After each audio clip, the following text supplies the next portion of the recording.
तर काय इश्यू भावांनो, आज रविवार आहे म्हटल्यावर घरातली कामं करायला लागतात हो. पत्र्यावर चढलो, पत्र्याला जरा होल पडलेलं. मग काय वातावरण वरनं बघतोय तर काय विषय आहे का, वातावरण टॉप झालं. हे आमच्या गावचं मंदिर बघा, टेंबलाई मंदिर. त्यानंतर म्हणलो कामाचं बघूया. हे जर इथं मोडलेला एमसील घेतलं आणि म्हणलो लावून घेऊया. लावलं व्यवस्थित, पाऊस काय नव्हता आणि एका जागी होल पडलेलं. त्यात म्हणलो मोळा लावून घेऊया. मोळं ठीक होतं, परत तांबारलेलं, काय पर्याय नाही. घेतला मोळा त्यातला एक आणि होल होतं तिथे बसविला. ते बसतोय तरी कुठं, त्या नटाला बसविला कसा तरी व्यवस्थित आणि म्हणलो आता उतरूया. मग तिथनं उतरलो आणि गेलो कळ्याला मस्तपैकी. कळ्याला काम होतं म्हणून गेलो, नाहीतर कोण जाते कशाला. घरातनं निघताना पाऊस नव्हता, पर इथं आल्यावर पाऊस आला.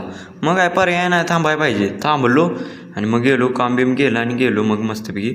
आणि गेलो नदीवर जातोय तर काय लाकडं बिकडं अडकलेलीत. पाणी होतं व्यवस्थित आणि पाण्यात मासं उड्या मारितात. दाखवू शकलो नाही तुम्हाला. तिथनं भावानं धरली घराची वाट आणि घरातनं गेलो कळ्याला. गणपती ठरवायचं होतं. गणपतीचं काय कलर काम झालं नव्हतं, पर ठरवून आलो. तिथनं आलो घरात आणि पेरूचं एक रोप लावायचं होतं म्हणून गेलो शेताडं गेलो आणि पेरू लावून झाला.